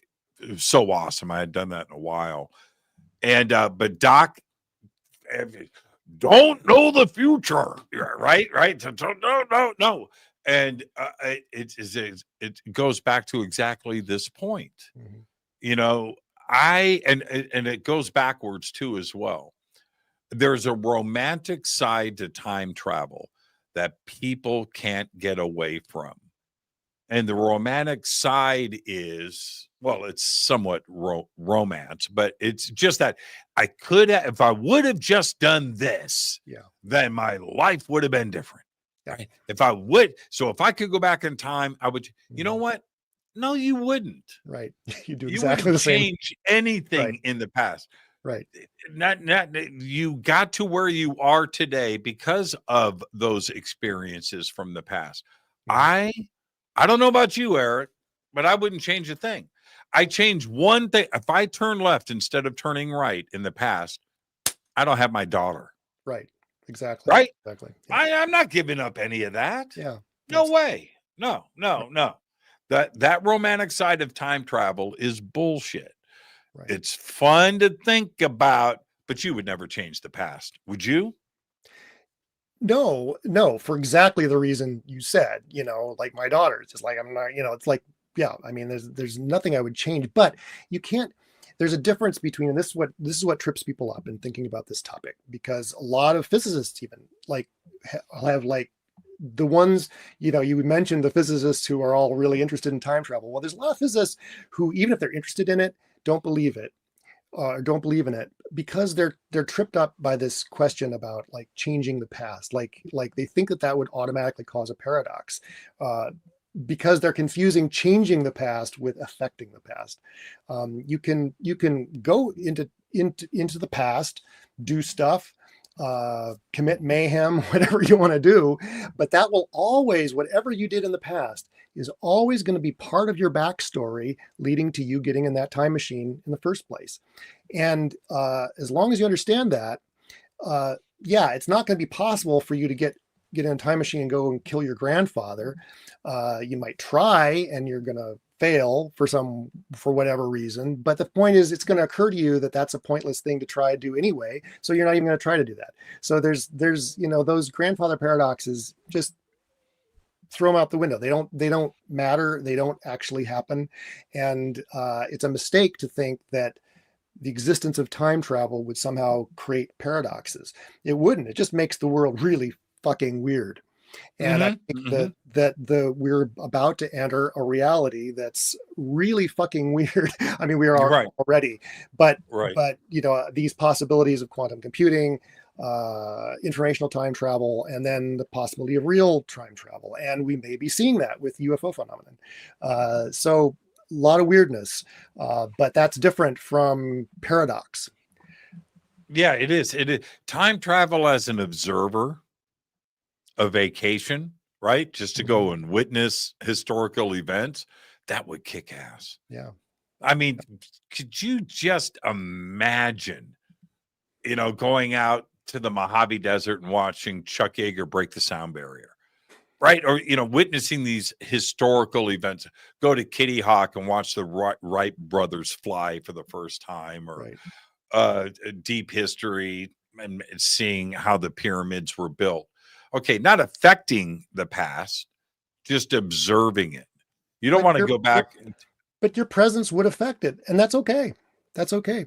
Your presence would be a part of history, but you know, so what? No one, you know, it's not. No one's going to be aware of it, really. You know, and so, you know, and if they did, that's going to be a part of history. I think it's going to be part of our future history that we become aware of how time travelers affected our past and how our past included time travelers. That'll be something we become aware of.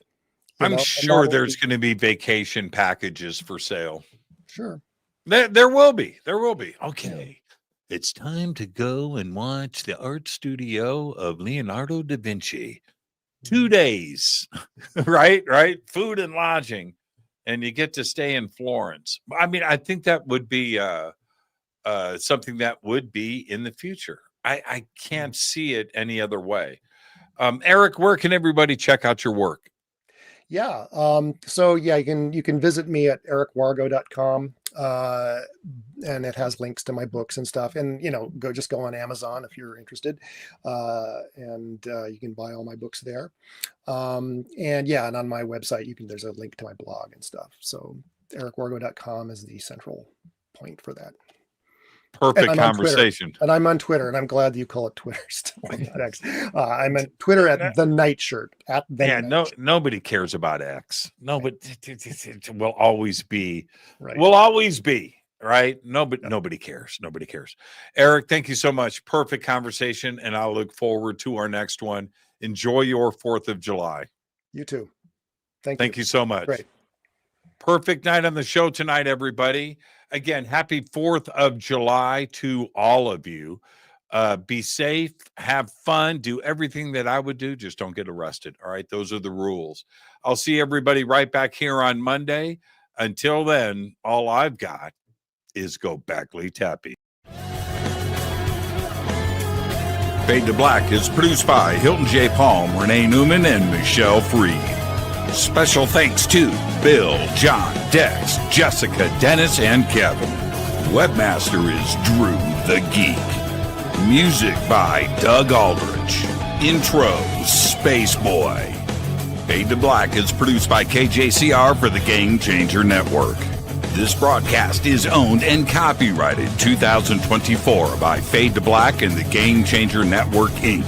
It cannot be rebroadcast, downloaded, copied, or used anywhere in the known universe without written permission from Fade to Black or the Game Changer Network. I'm your host, Jimmy Church. Go Backley Tappy.